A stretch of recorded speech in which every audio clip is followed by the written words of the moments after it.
Hi, everyone, and thank you so much for joining today's session. I'm super excited today to be hosting this live Jobs to be Done interview. I'm going to be joined by Pierre Fournier, who is the co-founder, founder actually of Will. We're going to talk about Pierre in a second. And we're going to have the amazing Bob Moesta, who's going to take us through this interview, show us the interviewing techniques, basically try and understand the triggers and motivations of Pierre in this buying journey of this particular product that he bought a while back.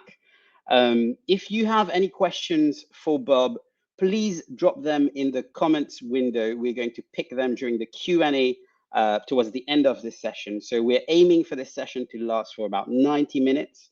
The first hour or so is going to be dedicated to really deep diving into the interview and really understanding the levers, the triggers, the motivational factors behind Pierre's purchase. And we're going to have a debrief session in the latter part of the show where Bob is going to talk to us about the interviewing techniques, the different moments and events that happen in Pierre's buying journey.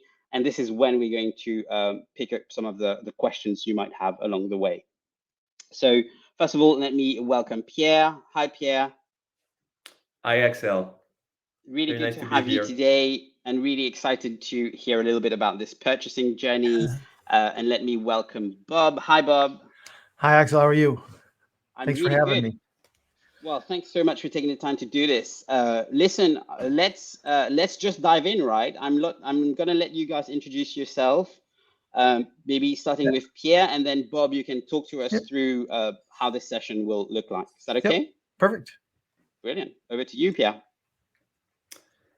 So, well, I'm very happy to be here, and I'm very happy to meet Bob, not in real life, but almost. And I'm very happy to be interviewed because I'm usually the one interviewing. I founded Will. Will is a kind of a magical method to help people be fulfilled in their work. And before that, I was the CPO at Mano Mano, like one of the biggest e-commerce websites in the do-it-yourself space in Europe. Got it. Good. Welcome. So I'm Bob Moesta, and I'm one of the I'll say one of the architects of the Jobs to be Done framework. I've been doing it for about 30 years. We're just going to walk through and figure out kind of Pierre, what caused you to say today's the day? I need a new tablet to take notes on, right? As most people would say, well, a lot of purchases seem random. I would say every purchase is caused, and what we want to do is do a little bit of investigative interrogation to get to kind of like what was really going on that caused you to say today's the day I'm going to buy. And what you bought something called what? Remarkable? Yes. Got it. Okay. And so we're just gonna so the basic I premise. don't have any shares in Remarkable because we're going to talk about it a lot. So Yeah, that's good. disclaimer. But the stock price might go up. Who knows? The one thing I would say is this: is that there are no right or wrong answers. I don't really have a list of questions. I'm going to use the Jobs to be Done framework, and we'll talk about them later. But like the whole notion of the forces and the timelines is just try to triangulate like what was going on in your life that basically said today's the day that I need to do something different. And my belief is that you've been struggling for a long time, and you've a little bit of conversation we had beforehand. You and I've never met before today, but before we got on stage here, we basically started talking about kind of like you've been through multiple devices that you thought were going to do the job but didn't. So we'll kind of walk through that entire process of going through that, right? I don't really know the questions I'm going to ask until I hear the answers you're going to say. And so part of it is there might be a question I ask where you got to go like, I'm not sure I want to answer that, because at some point, this is not about the product. This is about you and your life. And so part of this, there might be questions where you just got to go, I pass, right? I'm going to apologize up front because I'm going to interrupt. You're going to want to tell me the story, and then you're going to use a couple of words, and I'm going to like, whoa, what does that mean? And so I want to stop and make sure we unpack the words as we go along. Okay. In the end, the goal is to get the story of like, how did Remarkable end up in your briefcase and in your possession, and how is it actually helping you make progress? Okay. So Perfectly clear. let's start with just taking a step back. Set the scene. Tell us a little bit about you. Tell us a little bit about note taking, and kind of give us the like how long have you been on this journey for a better electronic or a better note taking system, if you will? Well, I've been taking notes forever. Yeah. First, I What was is ever? Is ever like since since college my or? well, I wouldn't say college because you have to, and it's not notes like your job as a student. But when I started working, I was first a consultant at Bain and Company, and Mhm. so that was really part of my job, taking notes. And I learned to type with my 10 fingers without looking at what I was typing. So this was really one of the best invest in my life. So for me, it was very easy to take notes on my laptop, Yeah. even during my interviews with customers at Bain. Yeah. So I took all these notes on my computer, and then well, I founded a company. I think I was still taking notes, but always on my computer.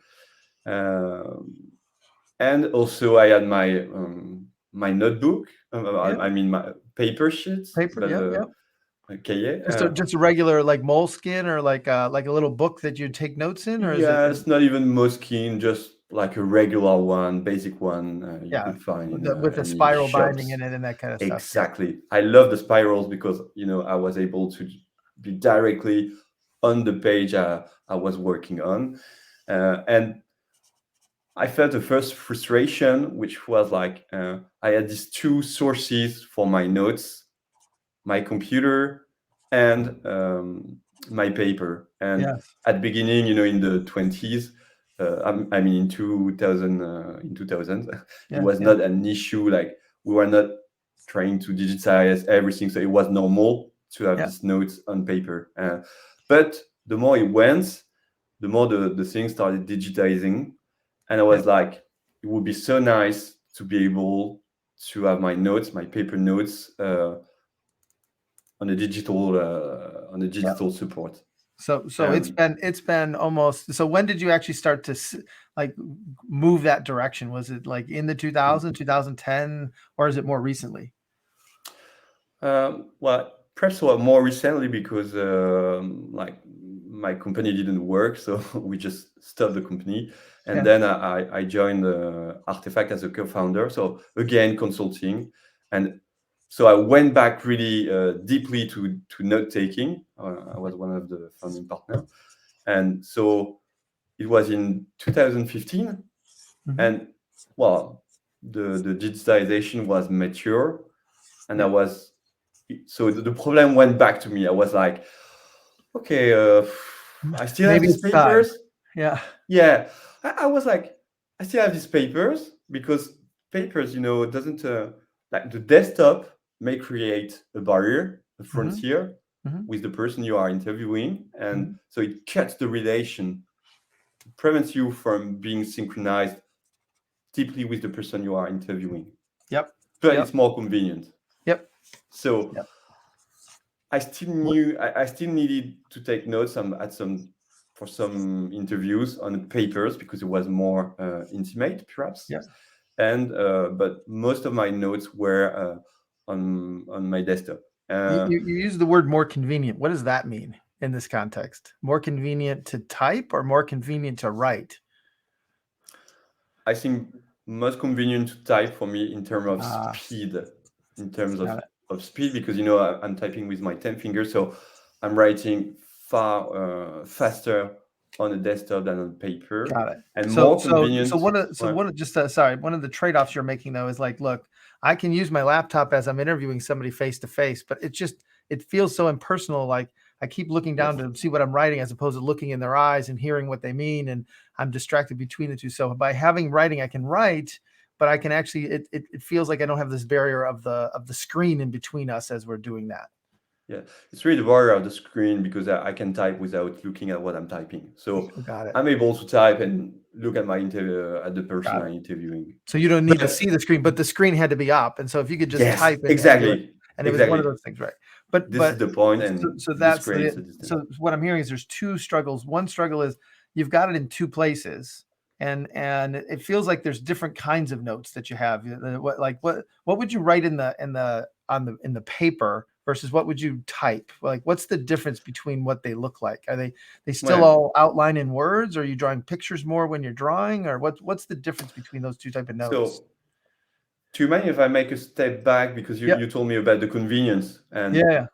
one of the convenience of the desktop was that it's way easier to retreat the notes that you took after a while, because this is part of my job. This was part of my job to summarize, to restructure the notes, and even while I was noting, I was able to move some notes and to highlight some points of the notes. So, like 5 minutes after the interview, like my notes were clean, and I was able to share them. I was able to easily refine them when I needed to, at the end of a mission, like I needed to make a conclusion, and so I needed to go through all my notes, like when you do many interviews in Discovery. Yeah. And when you did it in handwriting, what was the different process you had to use? Well, every time I handwrite and wrote, I needed then a second step to like copy my handwritten notes on my computer to be able to then add them to a slide or share them with my colleagues, by email or whatever. So this was the parenthesis about right. So that's what made it inconvenient, is you had to almost add another step to the process, and you had to be able to read your notes, and you had to take that time to basically get them in line where you could take it and it feels more intimate, but it's actually more work. Yes. Got it. And so the other thing you talked about was the technology was mature enough back in now 2015. What does that mean, that the technology is mature enough? Well, this was more of a feeling than a reality, because I started noticing some digital notebook. I don't remember at that time, but for instance, I commuted by train every day. I lived in Rouen and worked in Paris. And at Saint-Lazare, the railway station where I arrived, you had a Moleskine shop. Yeah. Right in the railway station. Yeah. Yes. And so, I was like, okay, perhaps I need a new notebook. And I entered the shop, and I saw like a notebook where you could write some notes, and they were instantly digitalized. Oh, so I was like, yeah, this is exactly what I need. Got it. And so this is a Moleskine product that the first time you saw something like that, like it finally connected your two worlds. Like, I can write and it will literally transfer to my computer. Yes. And did it at the time, did it actually take your handwriting and turn it into type, or was it still just taking pictures? I'm not sure, but I think it was like really transforming your handwriting notes into text, because they had some points on the Moleskine books that recognize your writing. Yep. So the question is like, why didn't I buy this right there hardware device? Yes. I keep in mind that I owe you an answer as well about what I was writing on my note. My paper. We'll come back to that. Don't worry. That's all right. Okay. That's all right. Okay. But why didn't you buy that thing right then and there? Yes. And that's a really good question, because I'm not even able to answer that. Was it a lot of money, or was it more like, did you think it was going to be hard to learn, or was it like something along the lines of like, at some point it's like, yeah, it's not that bad, or it's like, I've got this down, and it's just like, it's cool, but it's like, it's just not right now is going to work. It was some money, but that was not an issue, because I really needed this. It was important for me, so I was able to invest. Yeah. But if I remember well, like, I saw this in the shop. Yeah. And then I was like, okay, looks seems to fit my needs. Yeah. But I'm not sure, so I need to investigate, because I like to make good decisions. And so I started browsing on the web reviews about this product, and like the reviews were not so good. So I was like, okay, it won't make it. I So won't buy it. and just so I can understand, so part of this is like you looked at it, it had at its first glance, it had like, oh my gosh, this is going to be amazing, but you held back to go like, well, does it really work? Does it do everything? Yes. And as you did some more investigation, it's kind of like, this feels like it's the right product, but like maybe not yet. They don't have the bugs out of it. It's just not there. But it's like that as the technology is kind of getting better, it might work. But right now it's not too sure. And this was the moleskin one, right? Exactly. Right. And And so then since go ahead. So I'm drawing a timeline. So uh, that's like around 2015 where you saw that in the well, train now station. yes, like perhaps 2016, Yeah, and somewhere in there. I was like, yeah, in this time frame, Yeah. and besides, since I was not sure, I was like deep inside me, like, do you really need this? Like, do you really often write on paper? And the answer was like, no. More often I'm on my desktop, but like as you asked, I had some situation where writing on papers was more a better solution, because to make schemes, is it the right words, like drawings, to sometimes you just have a few words to note and not the whole discussion, and then a sheet of paper is easier to use, is more convenient to drag out of your bag, and it's just more convenient, and it's just easier than taking your laptop, opening like Google Doc, and then once you're in Google Doc, blah, blah, blah. Okay. So this a lot of is where, and steps. I just want to make sure I can play out the scenarios. Like one is like, if I know I'm sitting down with a client and I'm going to interview them, like, and I know I'm going to take notes, like the laptop is like the tool I need to do that. But like if I'm traveling or like I want to start to think through something, or I want to take a note and I'm not set up, it's actually quicker and easier to set up the notebook than it is to set up the laptop, because at some point I got to open it and find it, figure out what it is. Where here I can just draw a picture, take my note and kind of put it back away. The other part is the laptop really didn't help you with diagrams. It just was one of those things where it's like, it's easier for me to draw a picture, talk about that picture. And then basically, it's helping me almost like with the early thoughts, as opposed to, I don't know what to even type yet. I can draw a picture, but not necessarily type the words yet. Yes. Did I get that right? Yes, that's correct. And so the notes are those things that kind of, there's planned and unplanned note taking, and right now you have this or at the time you had a portfolio of like, when it's planned and I got to share it and I got to do these things, I use the laptop. If I have to use pen and paper, I'll use pen and paper, and then I'll transfer it to the laptop. But there's still some little struggling moments around diagramming, around kind of instantaneous, and so you still have these two solutions, and you have this desire to make it better, but at some point in time, you're just struggling to kind of make the two worlds kind of come together and be one thing. Is that fair? That's about 2016. And you see a solution, but the solution, as attractive as it was, it just, you couldn't convince yourself because of the reviews and the newness of it. It's like, it's almost like they're headed down the right path. It's just not ready for me yet. Yes, plus the value added by this digital moleskin was perhaps not enough for me at that moment. To take the risk, like to lose time, to lose money, if I was not 100% satisfied with the solution. And got it. And so part of this, the other part is, it just wasn't, you didn't have a big enough problem where it was like, I can do it, but like the time required for me to learn it and perfect it, and can I really make it work kind of thing, was like, it's just, it works the way it is. It's working okay. It would be great if I could do it, but it's good enough right now. And by the way, I'm busy and I don't really have the time to add this new thing into my life, because I got to figure out how to get rid of something. And the first thing I have to do though, is I still have to have 3 things now instead of 2, and before I get rid of one of them. And can I really make that work? Yes.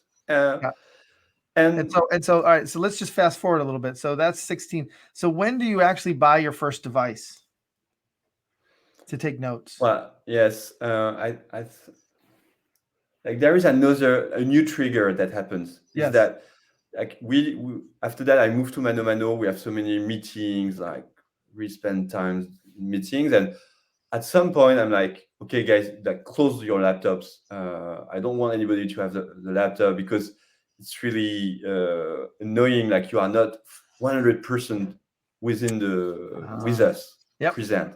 And so when you close your laptops, creates a new issue. Yeah. How do I take notes? Yeah. So paper is back. Let me make sure I can articulate so all of a sudden, as we go from 2016, 17, 18, it's like when you're trying to have an executive team meeting and you're trying to make sure everybody's paying attention to the conversation. If their laptops are up, everybody's looking at email and doing other things, and you were feeling like people just weren't there. It's like, okay, look, I got to get rid of the laptop because I want to make sure everybody's hearing what we're saying. And at the same time, the fact is you go like, well, if I can't have my laptop, how do I take notes? And so the whole aspect is the laptop became a distraction. And so you had to take that tool away of taking notes to now basically say like, well, how am I going to do that moving forward? Exactly. So paper was back. When was that? When was that? When did you do that? It was in 2018 when I had this really like, wow, it's not possible anymore to be behind a laptop during a meeting. And so all the issues I faced before, like I faced them again, like duplicate content, resync, stuff like that. And it's all over the place. And are you still writing in paper books at this point? Yep. And do you have cards as well? Do you have little cards, or do you have is this a spiral bound big book, and do you keep volumes of them, or is it like once you're done with it and you've transcribed it, you throw them away, or what happens to the old books, by the way? This is a great question, because that was another reason why I was thinking about moving to digitalize a notebook. It was like I had these notebooks, and once they were filled, I kept them. Because I was like, perhaps one day I will need my notes about this very specific meeting. Well, it never happened. No, right. No, but totally the anxiety of throwing it out and going like, well, I can't throw it out. Like there might be something in here that I just didn't recognize, and I can come back to it in 10 years, and it's like going to be the idea. But then, I was stolen twice with my notebooks in my bag. Oh. And that's perhaps the moment I realized, wow, finally, do I really need these notebooks in the long term? When was your notebook stolen?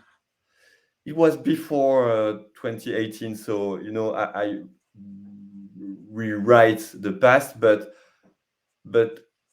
when I started going back to papers more intensively, this fact popped up, and I was like, okay, well, I can just take notes and get rid of my notebooks, because it turns out that I never use them again. Once they are. You finally came to the conclusion of like, I need them, but then you finally came to the conclusion like, I never look back at them. I don't really know what to do with them. I don't know where to store them. And, despite the fact of like, I've translated most of them into electronic version anyways, like, do I really need the originals anyway?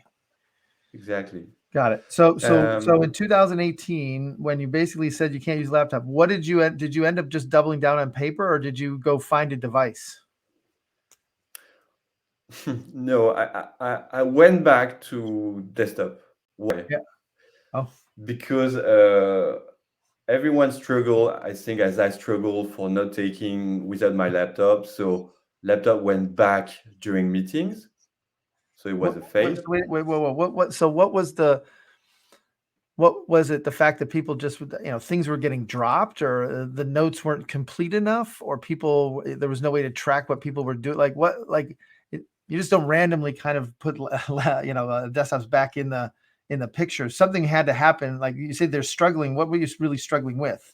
Well, it's more, I think, that after 1 month of getting rid of the laptops during the meetings, the habits came back, and some people started reusing their laptops during the meetings, and all these like no more laptops went away. Yeah, got it. And so the laptops were back, and so I just I gave up this thing about getting rid of laptops. So you've been wrestling with this, and what I would say is you've been wrestling with it in some way for almost 20 years, but like it's starting to get more and more intense as you as you get into a more of a leadership position, because it's like, how do I take notes? How do I actually stay engaged? How do I keep everybody else engaged? What do I do with my notes? Where do I put them?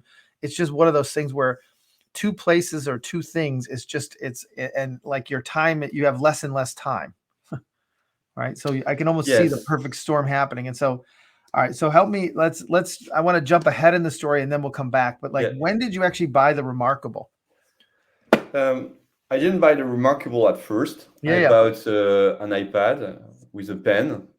Yeah. Because but like I'm just trying to bound it on the other end. So if I'm drawing a timeline, I got from 2016. When did you actually buy the Remarkable? So I have 2021, 6 months ago. It's 2021, and so it took me 20 years.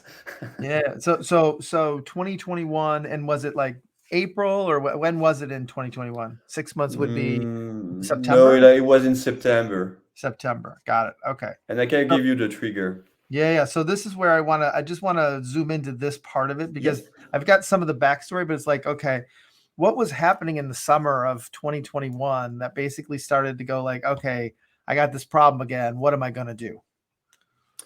With my new project, Wheel, I did a lot of coaching, a lot of active listening, where I really needed to take notes again. And I really needed to be present. Laptop was not really comfortable for coaching.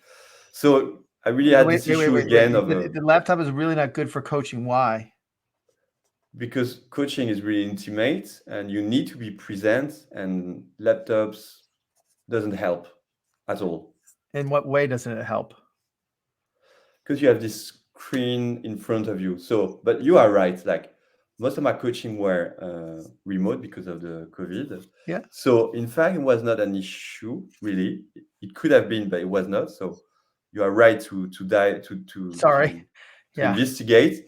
But so I know what was the real problem. The real problem was that I created a Wheel Academy, like it's a training. And during this training, I had my computer, my double screen, but I still needed a third screen to take notes about what the students were saying. And I really needed to be precise. So I really needed to write down exactly what they were saying. So this is where I definitely needed whether a notebook or a tablet. Yeah. And so did you start it? Did you start in a book, or did you? So when did you start the coaching business? It was April 2021.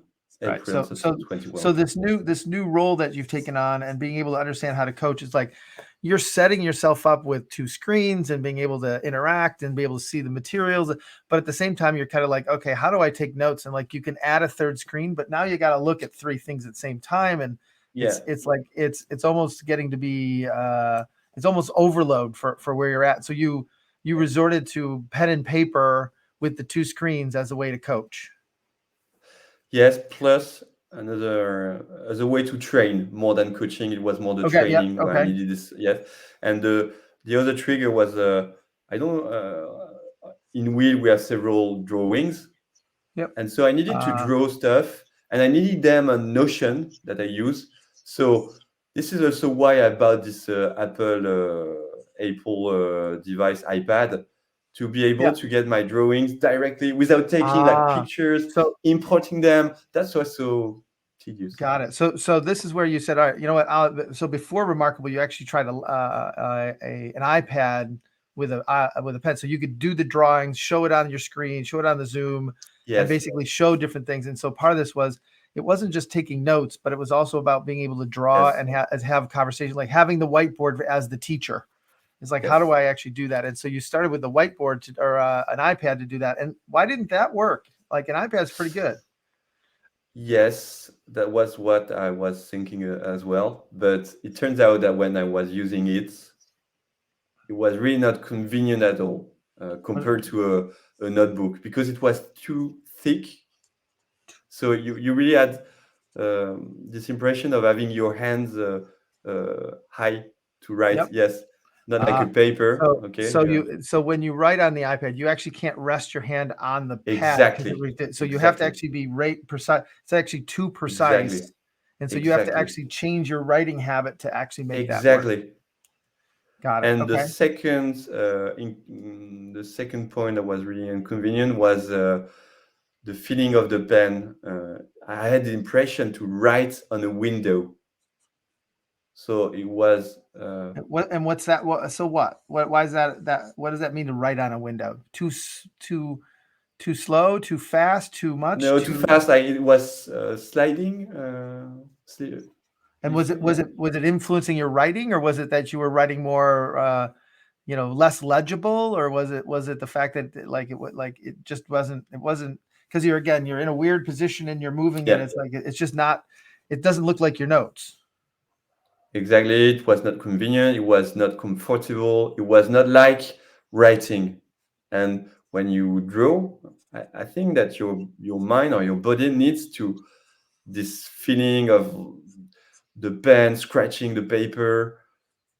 I don't know why, but Yeah. I needed it. Got it. You needed some And feedback that you were writing where yes, when it's on the glass, it moves, it writes, you can see exactly. it. I can't hear it and I can't feel it. Yes.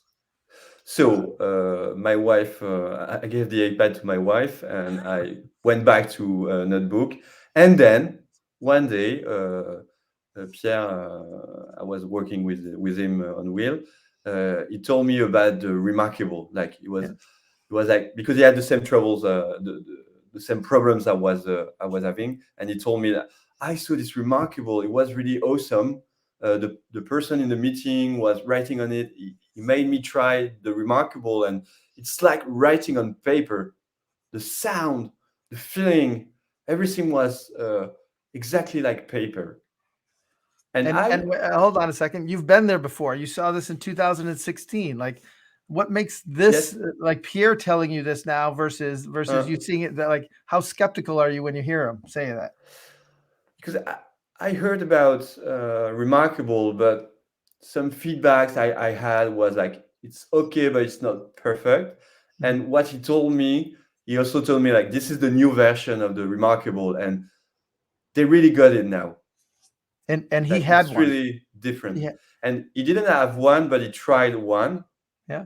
And so like the same day, like the evening, Yeah. I went on the internet. I went to check the remarkable number 2. Yeah. I read some reviews and I was like, okay, this is the one. And I just ordered it. All right. And I got the remarkable like got it. So all right. So this is where I want to just slow this part way down. Like, so what did you see on the sites or the review that made it like, okay, it's time? Like what like because you had already gotten rid of the iPad, you're back to paper and pencil, right? And so what was it that you either saw or read that made you feel like it's worth it for me to try this? If I remember well, the reviews were like, finally, we have this feeling of writing on paper on the tablet. And people were comparing to an iPad, so it really it resonates. It resonated with me, with my own experience, and so I probably thought with myself, okay, these people had the same experience as I had with the iPad, but the remarkable is not the same. It's better for them, so it will be better for me as well because they probably had the same troubles. Because they're using the same words and they're saying the same things. Yes. Like, oh yeah, I tried the iPad, and like that's the same thing I have with the iPad. And in the phrase writing on, it feels like writing on paper, right? It seems like it resonates. Like, is that back to the sound and the feedback, and like it's not writing on glass is the best way to describe what that means. Yes. Right. And it's not the weird position and kind of all that other stuff. Yeah, okay. It was very thin as well. Like on the website, they really showed the. Why is thin important? Because at some point, like the thickness on the iPad is really because you got to have your hand, it's not really, the iPad's not that thick, but the fact is the way you have to write, it feels like it's thick because you have to lift everything off of it, right? Yeah, but I know that's thin. Yes, that's really thin. Like it doesn't make any difference for your wrist when you are writing on a table. The iPad does. Even if the iPad is not so big, but that definitely makes the difference. Right. But what you're saying is it doesn't feel as thick. It is thinner, but it's the fact that you can actually rest your hand on it, and it Yes. doesn't feel like you're on a thick book, or that you're, yeah, it feels like you're writing normally on a piece of paper. Yes. And Did you know? Wait. Did you know that before you bought it? Did you know what it felt the like? size, So you had. Oh, well, no. My thing is, like, everybody talked about it, but like you had never actually technically put a pen in your hand or put the pencil in your hand and wrote out, like you didn't know what that feeling was going to be like. They were saying the right words for you to go, like, they understand this. I know they've got this nailed. Do you know what I mean? Like, you didn't yes, experience yeah, it. yeah, yeah. You just, But well, just Pierre who told me, like, I tried the Remarkable. I wrote got it. on the Remarkable, and it felt like paper. Even the noise, like scratching, Yep. it's the same. Got it. This convinced me. So as you're setting up to buy, right? And you see people, you saw the reviews, and one is that it's number two. Number two made you feel like, okay, they've made some progress in it. I've tried something before. And oh, by the way, they're talking about it in a way that basically, like, all the problems I had with the iPad, they had, and they said this solved it. Like, okay, I'm convinced. And I had Pierre, right? That was your friend's name? Yes. Pierre basically had said, yeah, I had tried it and it feels like paper. So you had enough evidence to kind of go, like, buy, right? What, Yes. as you were buying it, what were you hoping it would do for you? Like, what was the future state that you were like, okay, if I buy this thing 3 months from now, my life will be like what? Like, what was going to happen because you now have this in your life? What were you hoping was going to happen? I was hoping first to have the equivalent of paper but digitalized. And I was also, yes. And paper, in the context that you can actually put the stuff in. I just want to make sure I'm clear on it. You can put the information in like it feels like paper, but the reality is you can push a button and then it all feels like it's digitized in my laptop. So it's like it's cutting that one process out. So I feel like I'm taking regular notes and I can draw pictures, but at the same time, I can get it in my laptop way faster. Yes, And but it was more like I will be able to access my notes on my laptop easily. And also, I told myself maybe at some point I will be using my Remarkable as a whiteboard to broadcast during a training or whatever, but this never happened. Yeah. But still, but part of it was I can draw my diagrams when I can't do them on my laptop. No?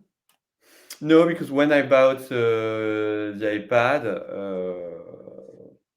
You had that I did already. a few drawings, but after that, it wasn't never. that big a deal. So Yeah. in most cases, this was just realizing, look, I'm now in a different business. I've got to make sure that I'm taking notes the right way. As I'm teaching, I want to be able to take notes, but I want the notes to be able to almost be like, and one button, like, uploaded. And were you sharing your notes with the class, or were these notes for you?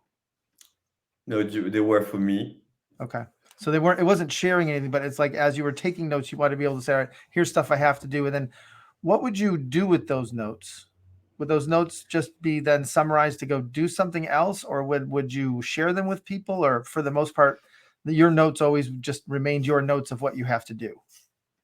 Yeah, it just remained my notes. And, I was thinking that I would be using a lot the converting function that transform your handwriting into text, which is very powerful and works very well. But finally, I don't use this function. Yeah. Almost never.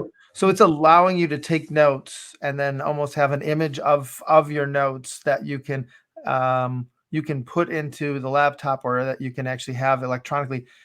Then how do you search for them? Or is it already tagged by time and date and person and kind of all that other stuff, so you can just pull up the Same. notes? I thought I would be doing that, but I don't. It's just sometimes I need to find an information that I know I hand wrote on the Remarkable. So I just open the app on my laptop and I know where it is. It's like when you open a notebook, you know where it is. You don't have to have tags or whatever, or files or folders.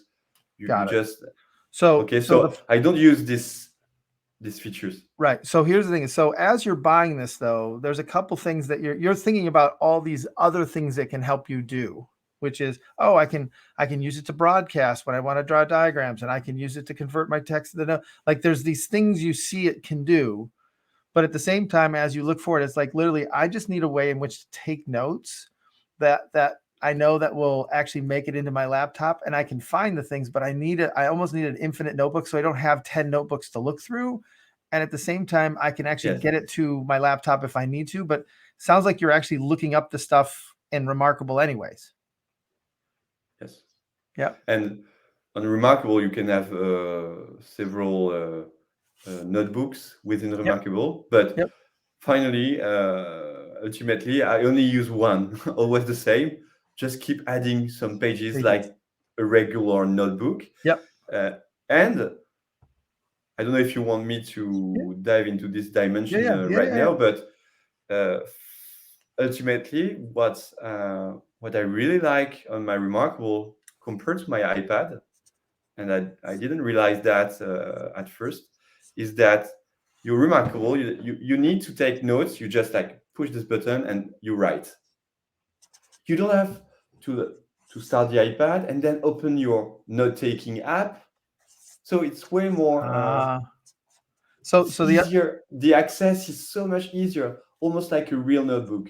But it also is like where when you open the iPad, there's all these announcements, there's all these other things to get you. Like this when you turn it on, it's just there to take notes. It doesn't have any other stuff in it, so it's not distracting in any way, right? And that was another point I wanted to share with you, is that like I have a Kindle to read, and I like having one device for one purpose and not being distracted by a browser or notifications from the iPad, or as you were saying. So the Remarkable is just a notebook.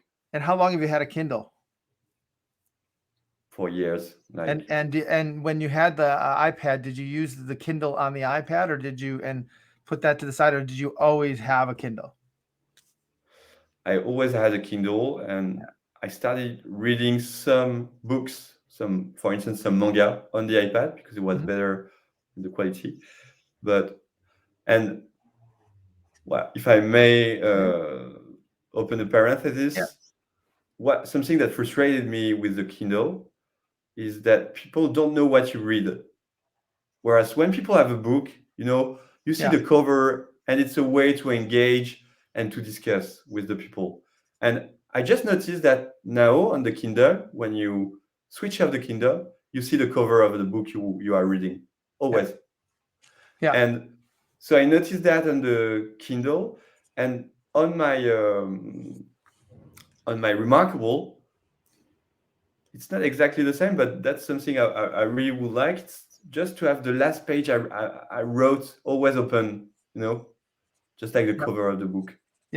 So ultimately, the fact is what finally pushed you to say today's the day to get to this was that though you had the experience back in 2018 where you said, hey, no laptops, for the executive meeting, for the meetings you were in, it literally lasted about a month because people needed to take notes. But now that you're in this new position in April of 2021, it's kind of like, and you're teaching and you're coaching and you're like, it's different. And the fact is that you weren't able to take, like at some point in time, because you had so many other things going on, you weren't able to take notes your old way.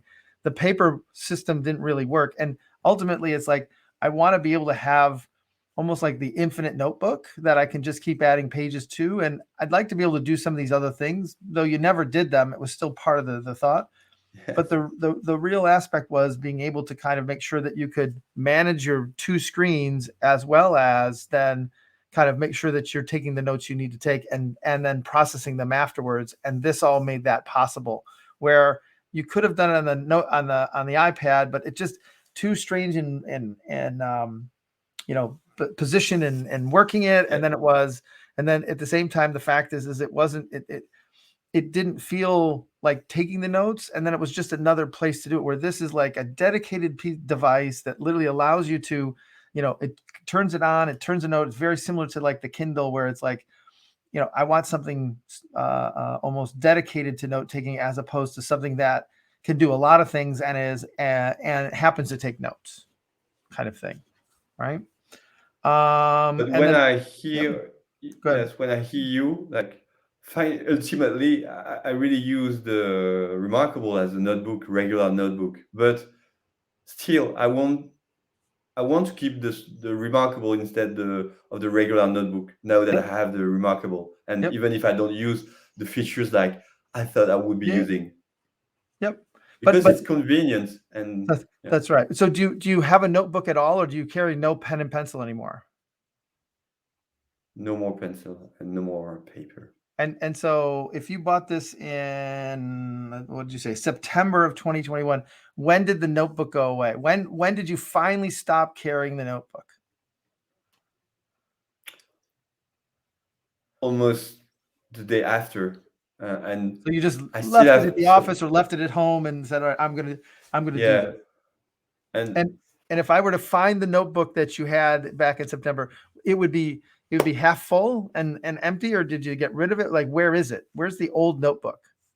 I can't even say. Don't even know. Got it. So Yes, because since I was stolen, I don't care now about losing my notebooks because I know it's not useful.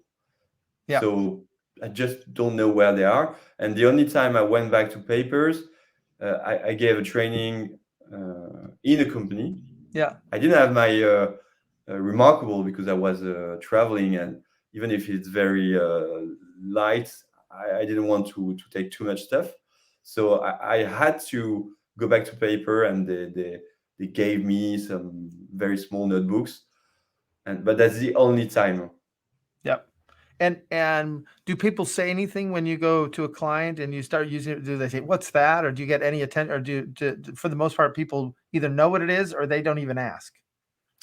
Yeah, they ask like it's like, wow, the attraction, like the icebreaker. Wow, what is your notebook? Wow, it's Yeah. cool. Like And, when I had a electric scooter at the beginning, people were like, wow, on electric wheel.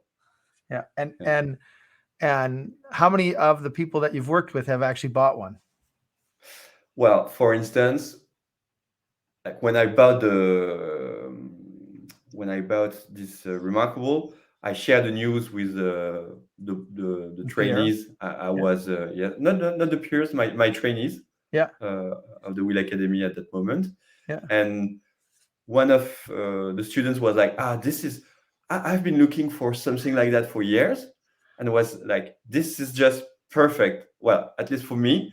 And she bought the Remarkable as well, and she showed me the Remarkable like 1 month ago, saying, I bought the Yeah. Yeah. Remarkable. It's great.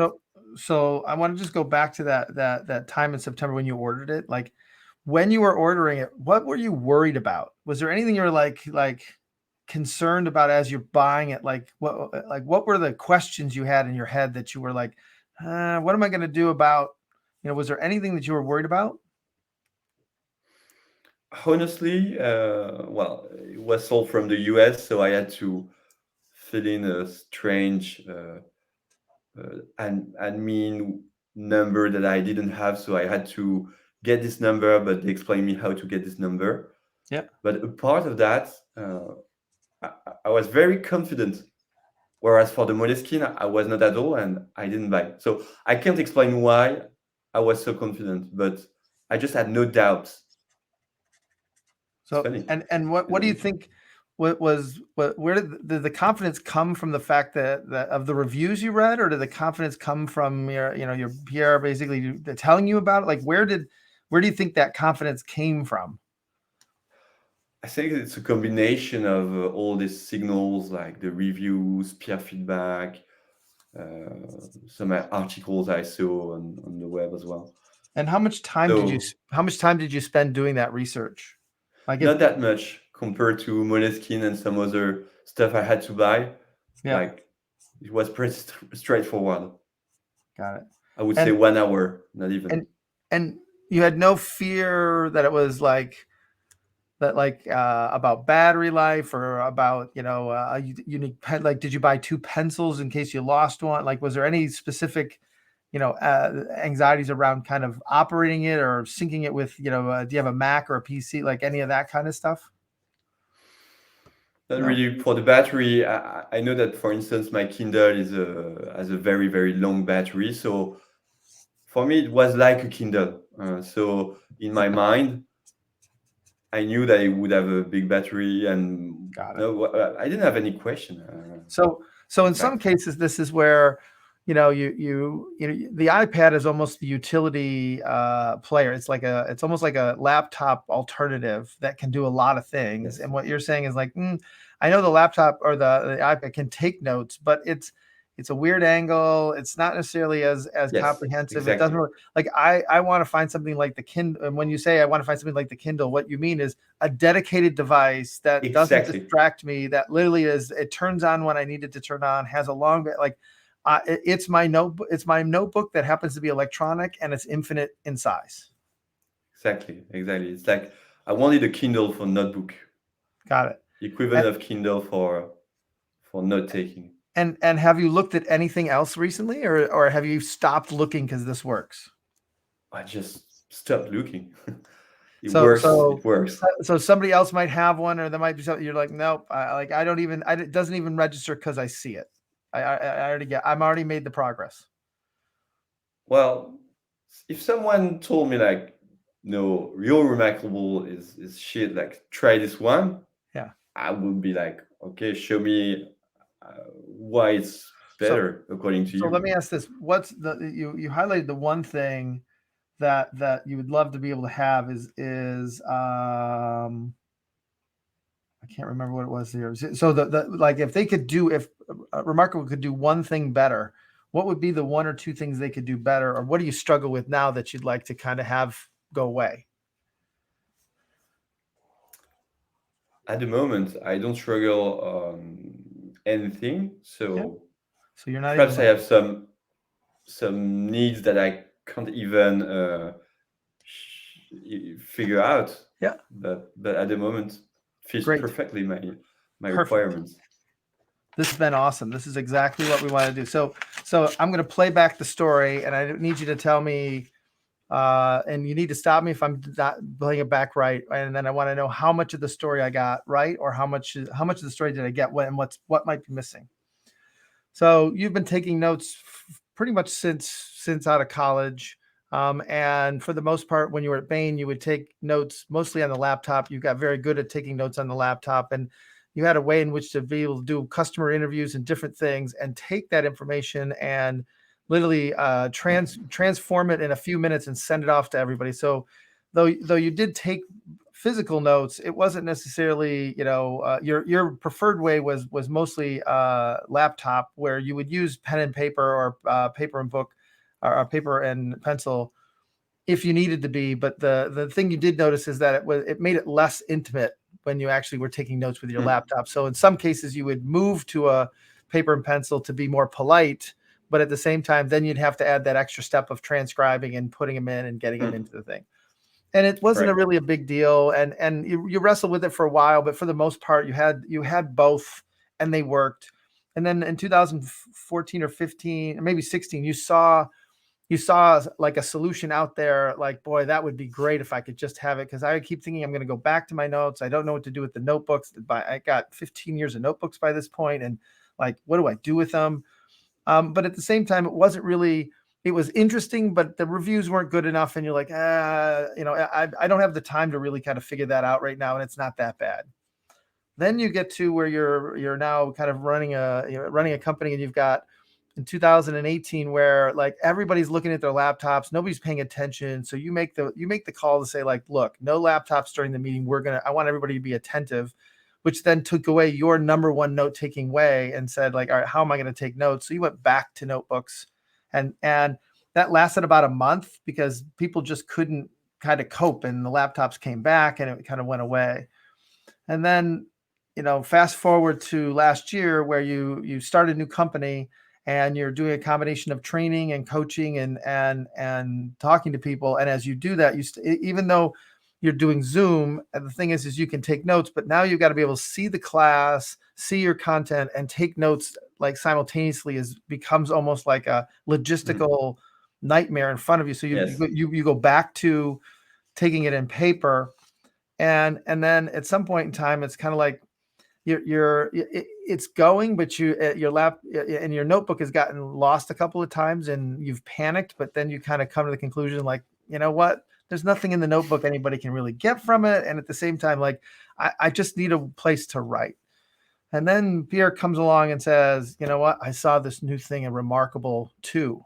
And you said, oh, I've heard about that. But he says, no, this is the new one. You should check this out. I've written with it. It's amazing. It feels like real paper. That form of real paper gets you to the point of like, oh, it's the awkwardness of the iPad. So you actually tried using the iPad in the summer, but it just got to be too cumbersome because you couldn't actually write like you usually write, because you have to lift your elbow and you have to do these different things to it. And so ultimately you got rid of the iPad and literally said, I'm going to go back to the notebook until you got Remarkable. And then Remarkable, you read the reviews and you heard from Pierre enough to go like, I think this is it. I think they've finally gotten to the point where that like it's going to do what I can do. And oh, by the way, I can broadcast with it. I can do these different things with it. I'm attracted to it for some of these other things it can do, but I'm really interested that it can be like, one is something where I can write normally. I can actually have it electronically, and it has almost like infinite page length, and I can organize my notes and I can have them in the cloud or anywhere I want them to be. And so when you finally look at those reviews and they say almost all the things that happen to you when you use the iPad, and between period, it like convinced you like this is the one. And then as you got it, day one, you were actually able to say like, oh my gosh, this is good enough that I can actually put my notebook to the side. Now the notebook is lost, but the fact is you were able to actually almost right out of the box start using it. And though you had intent to use it for other things, you really haven't actually used it for too many other things, but just capturing your notes in a way in which that you feel like you're writing on paper, and that it took that extra step of transcribing them kind of back to the laptop. So now you have them in both places all the time. Close? Very close. What am I missing? What like if I go 1 to 100, where 100% I got the story, and 0, do I have 10% of the story, 80% of the story? How much of the story do I have? I would say almost 100%. I don't. So, got it. So all right, perfect. So I'm going to go game off. And so part of this is to realize there's a couple of things about your story that's very interesting, is that most people want to connect it all the way back to 2002 or 2016 and the reality is it's a combination of your current position that finally created the perfect storm for you to actually truly value this and give it the time it needed, as well as the technology is where you needed. And so despite the fact that you had this need way back in, I'll say as early as 2016, if not before, the reality is like, this is the perfect situation where you're able to adapt it and, to be honest, be able to fire the notebook. Right. So let's talk about kind of the things that pushed you. Right. So we talk about pushes, pulls, anxieties, and habits. Right. So the if I think of pushes, right, the things that push you. One is when note taking on the laptop is not intimate enough, right? Yes. Well, that was more of a belief than a true reason, I think.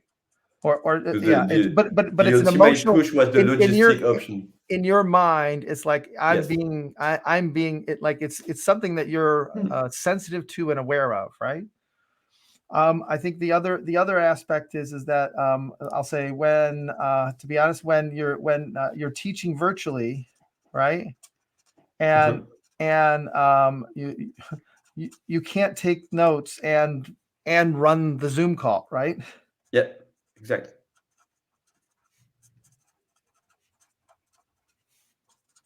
right? There's also a push here of like, when I take paper notes, I have to transcribe them back into my laptop, right?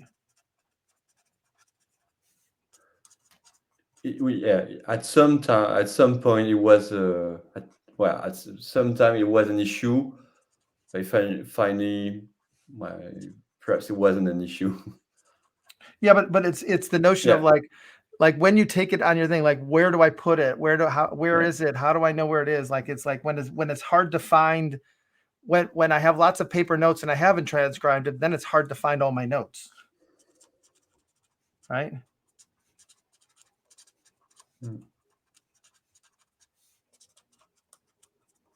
So these are all, and what I'm talking about here are the things that happen to you that made this, almost created the space in your brain for it to for this to fall into. Like these are the things that carved or created the space for you to want a solution, right? And so the other part is, what I would say is another push is when the iPad, is cumbersome and really not effective, right? Meaning that like you got to write differently. You can't really, like, you didn't feel comfortable using the iPad. Like you'd use some other solutions. It's just like, and it was ultimately the fact that it didn't have the feedback that you needed, right? So what do you mean by it didn't have the feedback? So it didn't have the sound. It was too slippery. Oh yeah, right. It felt like it was writing on glass, right? Yes, it didn't react. It just didn't feel like on paper. And so one of the pulls that really pulled you to this is so it feels like I'm writing. So it feels like I'm writing on paper. Yes. And what I mean by that is that it has sound and it has friction, right? Exactly. To make it, and it's really about making it feel more natural. Where on the iPad, like I can write on glass, it just feels awkward, and I can't lay my hand on the iPad because it confuses my touch of my palm with the touch of the pen, kind of thing, right? The other part that attracted you to this is that so I can cut a step out of my process, right? If I need to transfer it, I can literally just have those notes electronically. I don't need to do anything. It was that, I can actually take my notes and have them transcribed or converted, was something that pulled you towards this. So I can actually not have to do that extra step, right? Hold on, physical notes. I'm sorry. I'm writing all this down. Process physical notes, right? I think another thing that pulled you to it is almost like the infinite pages. Yes. Right. That you can add and organize. It's more a benefit that came afterwards. After using the Remarkable rather than an intent. So one of the other things was the fact that this was, and you have to tell me if this happened when you were buying it or not. It's the notion that it's a dedicated device to note taking as opposed to a universal device. So it's like a Kindle, right? Yes, Kindle for handwriting.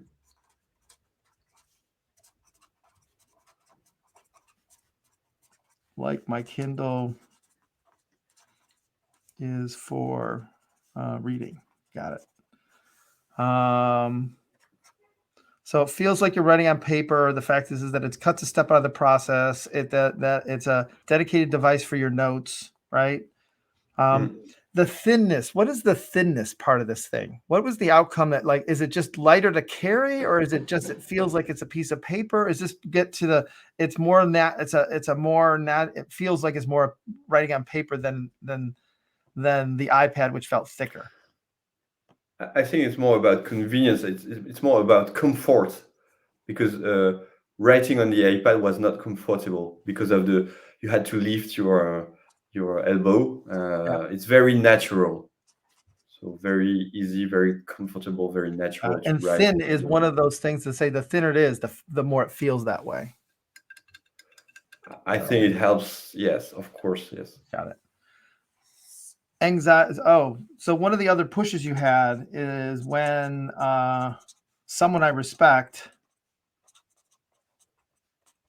recommends it, right? Yes. Right. So it's that was Pierre, right? Yes. So this is the thing, is like all of these things had to happen, right, for you to actually kind of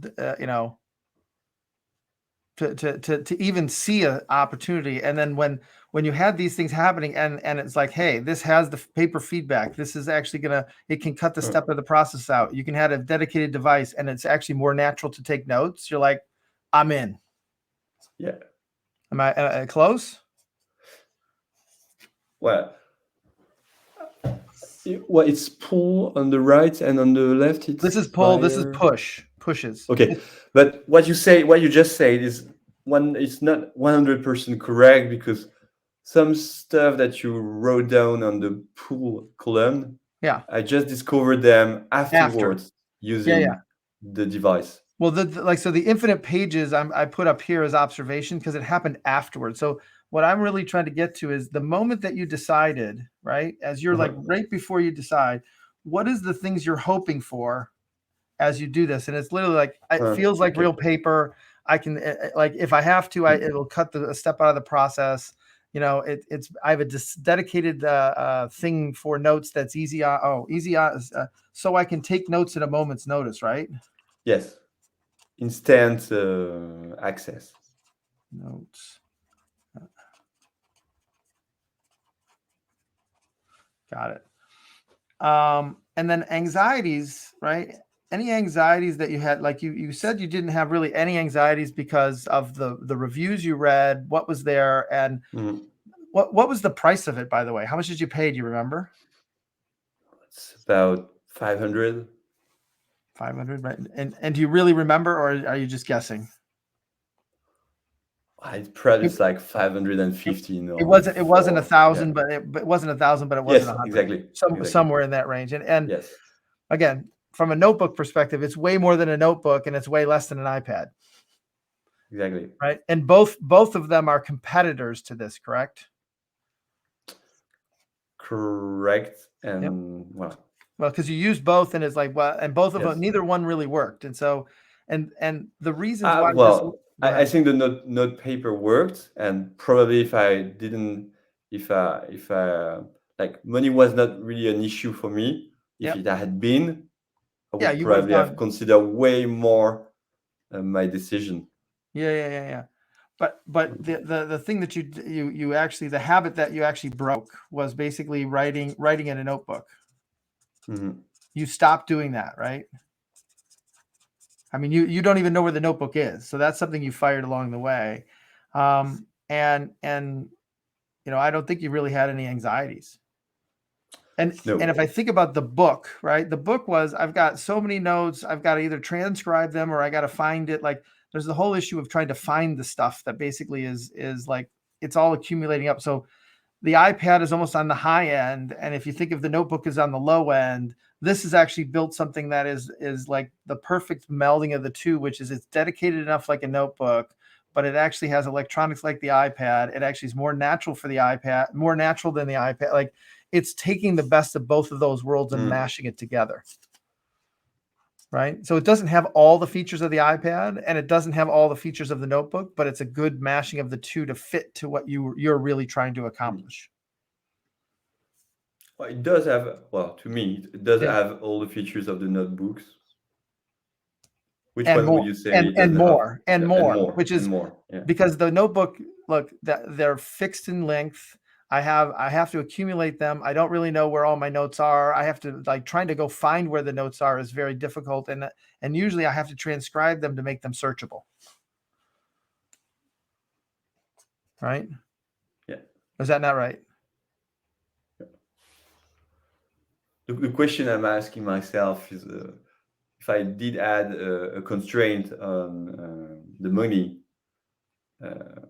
But you didn't. The thing is I know.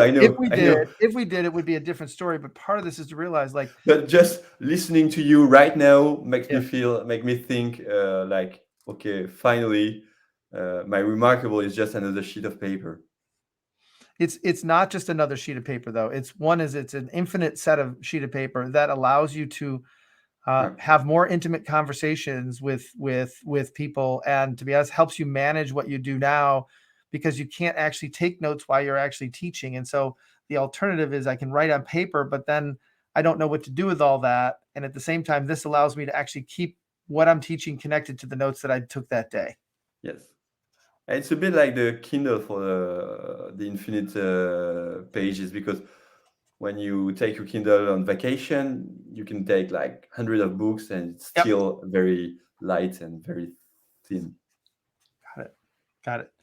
So this is so when you know, kind of when I've been a note taker for a very long time and comfortable taking it both on paper and on laptop, right? And I struggle when I can't take notes on my laptop anymore, and I don't know how, like I don't know kind of how to keep track of all my notes.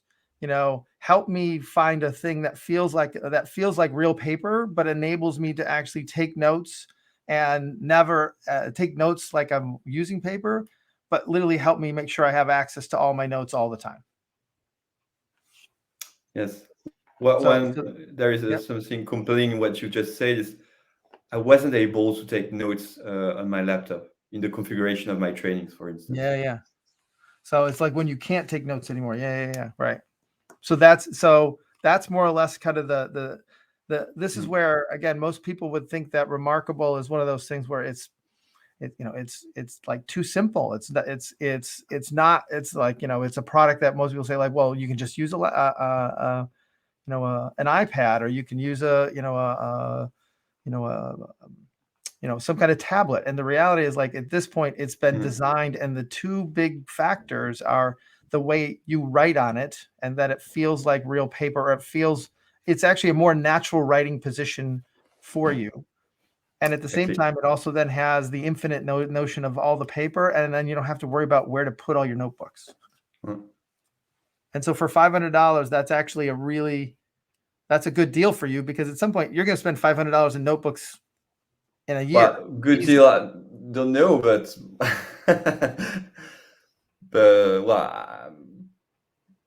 perhaps might be a bit expensive. Well, I have, so I was going to show you. So I don't know if I have it. Yeah.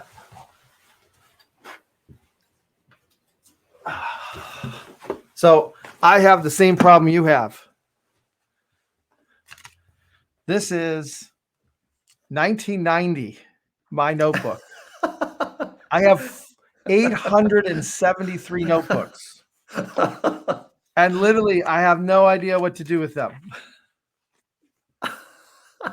And so this is a very common problem of I have notebooks, but how do you do it? And my belief is many, many, many people struggle with notes, and they're so used to using notes on the laptop.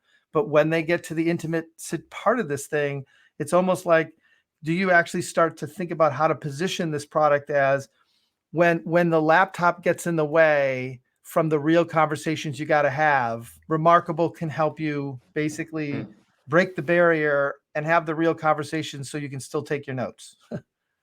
Right? Especially when you do a talk in front of an audience. Yes. Like, it's really rude to have a computer in front of yourself, because people don't know what you do on this computer. They may think that he checks his email.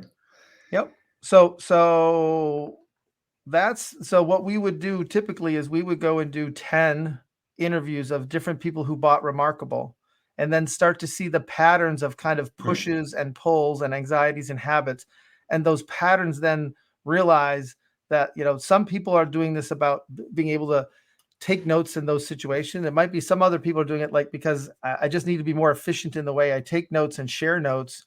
Like, at some point, there's going to be different sets of jobs of why people hire it. And the more you can actually understand what that is, then you can actually position against it, but also bring feature sets that help people in these struggling moments. So not everybody struggles the same way, but there's not 1,000 different ways. There's probably 4 or 5 different ways that people are doing this. I agree with you, Bob. And I have a question that probably people watching do have as well. And I usually got this question is, how many interviews do you conduct Yes. until to reach this moment when you have identified the four The or five number is patterns? surprisingly low, because what we're trying to Yes, get to I is the agree. underlying causal mechanisms. My experience is you can find it in as few as 8 or 10, and to be Yeah. honest, I might do as many as 10 or 12, but I'll never do 20. And Hmm. what I'll do though is I will make sure that I'm not taking quote random samples.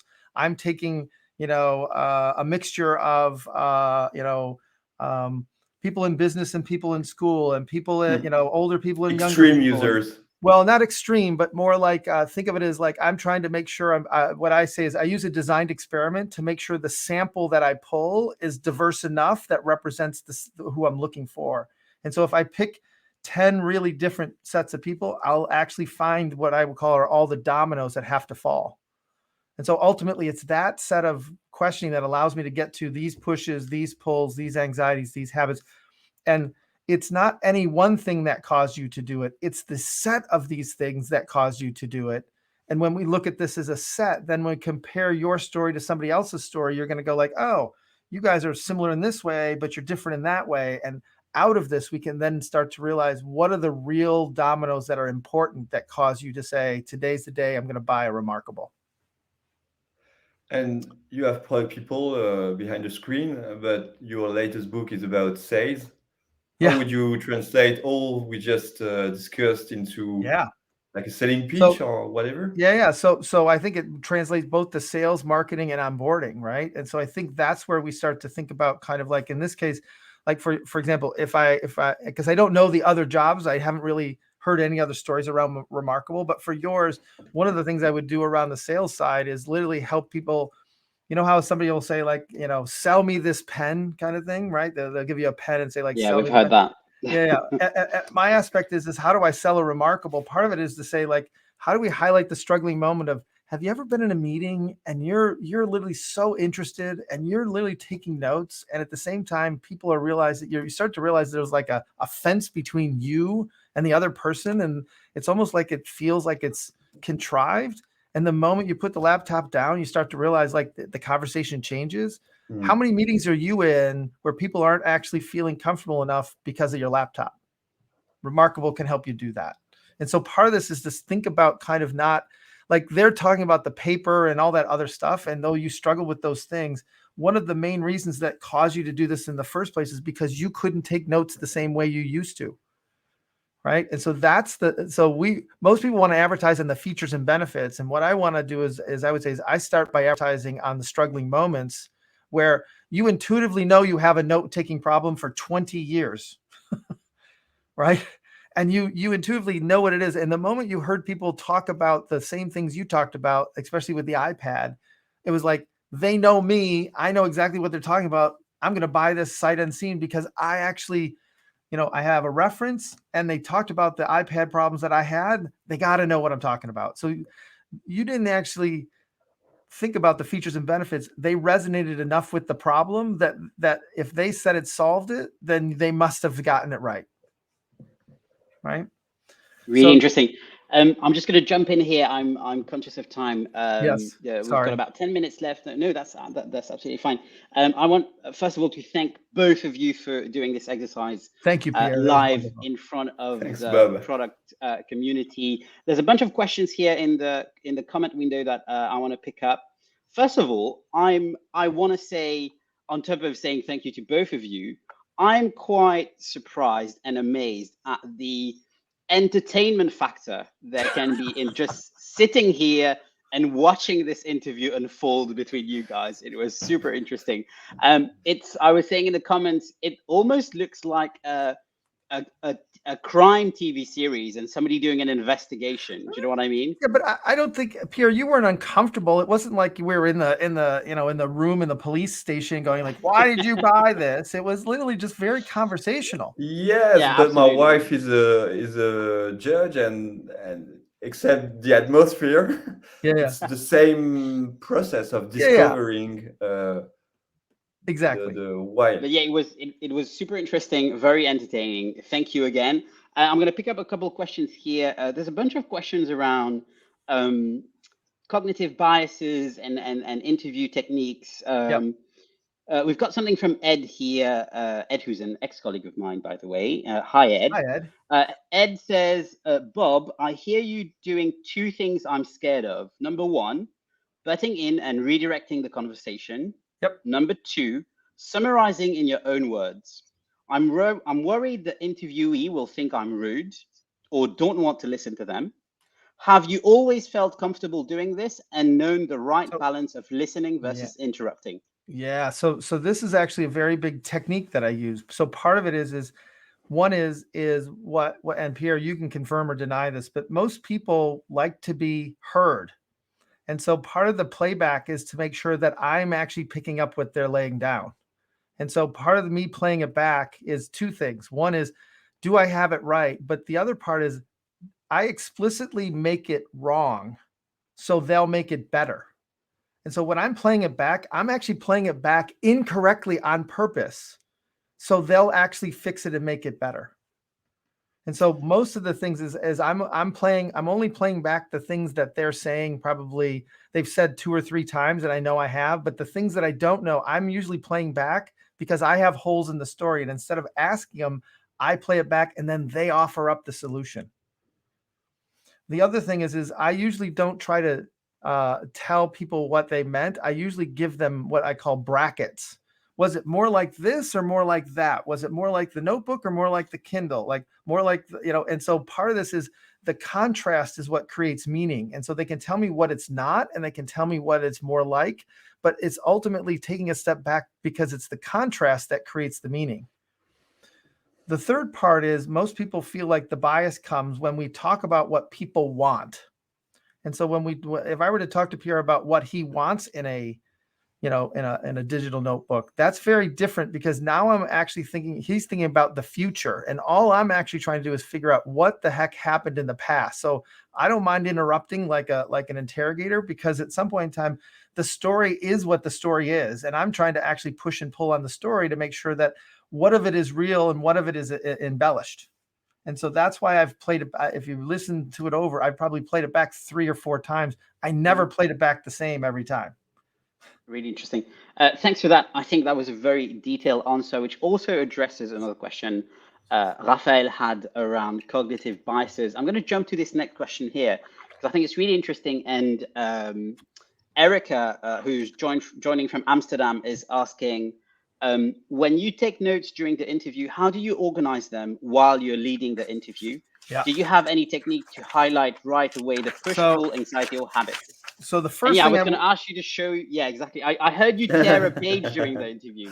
Whoa. So that's my notes, right? But the crazy part about my notes is that I'm actually just writing down words that I need to unpack.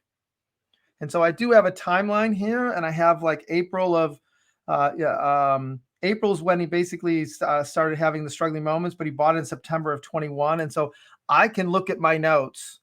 And what I would say is I always do this usually with 2 or 3 other people. They take notes their own way. And ultimately we want to be, let's see if I can do it this way. If I go this, that, and then do, hold on, this again. There you go. Like, this is what we really want. We want to be able to get to what are the pushes, what are the pulls, what are the anxieties, what are the habits. And then the way we end up not usually naming jobs until we have sets, but it's usually it starts with when and this is when I'm a note taker and I've been taking notes for a long time and I struggle with, right? And then it's help me so I can. And that's how we name a job. And so ultimately, I use the timeline as the way in which to kind of get the information out. I use the forces as a way in which to use to codify and analyze it so I can get to what are the situations and the struggling moments and the help that people want so they can do what. There we go. Brilliant.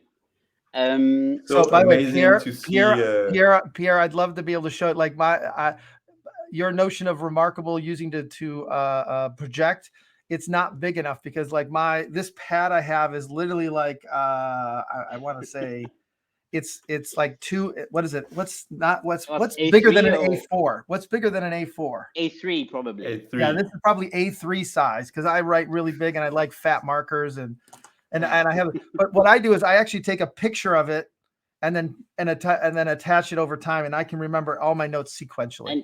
And this is an amazing segue into a favor I was going to ask Bob, because I want to attach this to this video.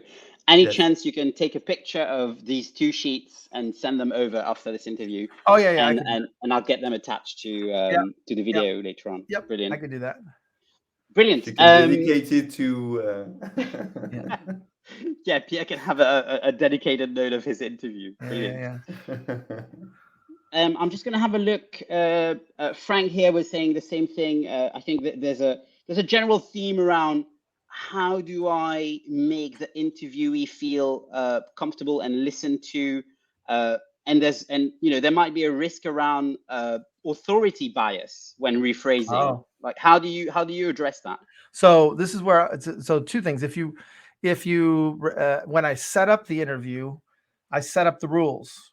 Look, I just want to, you recently purchased something. I just want to hear your story from it. I don't really have a long list of questions. My next question comes from the previous answer, right? And I'm going to interrupt a lot. Those are the things I do to set up. And oh, by the way, and I have no idea why you did what you did. And so that this is where then there's no authority bias because they're the authority because they did it and you didn't. Right? I think one of the key parts of this is that is to really learn how to ask questions from a curious perspective as opposed to an authoritative perspective. So, Pierre, tell me why you bought this versus, hey, Pierre, how'd you get this thing? What's up with that? Right? Very, very like almost the same question, but very, very different in nature. And you want to you have to play, like, to be honest, I wrestle with this thing and I actually have 2 remarkables. I have remarkable 1 and remarkable 2, but I played dumb to basically say, I have no idea how he thought about remarkable. Yeah. Right. I think there's something I picked up on I thought was really interesting is as a researcher, sometimes, or a product person conducting an interview, you work off an interview guide, right? So there's a guide there that says, these are the bunch of interview questions that we want to ask based on some of the research questions that we have. Yes. And I think the thing that I found really interesting in looking at you guys in this interview is how conversational it was. And I think that also, in my opinion, right, I think that creates an environment where maybe the interviewee feels more psychologically safe. Yeah. Do you know what I mean? Like they can open up more and talk a little bit more about this stuff because it's conversational, right? How did you experience it from your side, Pierre? Yeah, it was very natural and it was unmanaged in the sense that we followed my path, right? Yeah. And if I may, I have a question for Bob. Yeah. Do you, as a user of Remarkable, use the features of sharing your drawings or diagrams from your Remarkable to a screen? My problem is I can't remember where the hell I put it. It's just I'm asking because you asked me like twice or 3 times. But what had all those features? That's right. But I had the same problem with the iPad. I bought the small iPad, then I bought the very large iPad. I tried all that, like the whole notion with the arm. I did all that, and then the Remarkable came. And one of the things I did is I added a cover over my iPad to create the friction in the sound, which actually helped a little. But I still don't have. I remember everything chronologically. So I just need to actually have like this picture and that picture tied to my calendar. And the moment that it's tied to my calendar, I can recall it like that. And so I had to understand how I recall and how I pull things up. And so to be honest, I don't use it. I've gone back to literally, I take these pieces of paper. I take these pieces of paper. I snap a picture. I can literally remember this. I remember interviews. If I see the picture of the interview like this, like from 20 years ago, I can tell you everything about that interview. That's how my brain works. And so part of note taking is actually how you think, not how we should do it. There's no standard way to take notes. I think that's my big thing. Brilliant. I think we're out of time. I want to thank you again, both of you. This was an amazing session. Bob, thank you for giving us some of your precious time. Really appreciate it. Same thing for you, Pierre. I hope the people watching this video found it really instructive. I'm gonna attach when Bob sends these through. I'm gonna attach the 2 sheets of the notes and the 4 forces with that video, so everybody has the content they can relate to. And yeah, just really excited to maybe get to do this one more time. I was thinking, how do you, like, any differences you typically make around, this was a physical object, right? Like, any difference in buying, let's say, a SaaS piece of technology, online service, subscription service? Nope. Exactly the same process. Like what was going on that says today's the day you should sign up for this service, right? And to be honest, the one thing I will tell you is that demand side sales, the number one comment I get about the book is that though it helps people learn how to sell by focusing on how people buy, but it's actually helped people become better consumers. Because most of the time, like Pierre, like he doesn't connect the dots of like he's been struggling with this for years.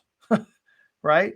And eventually it takes the right conditions to make something fit into his life. And so my belief is there's a lot of things we struggle with and we keep looking for the ideal thing, but ultimately it's all about trade-offs and being able to actually justify and figuring out kind of what progress are you trying to make. And so ultimately when we're developing product, it's about how do we find the space that we have to go fill for people, as opposed to how do I build the best thing? Because we feel if we build the best thing, people will naturally want to buy it. And that's just not true.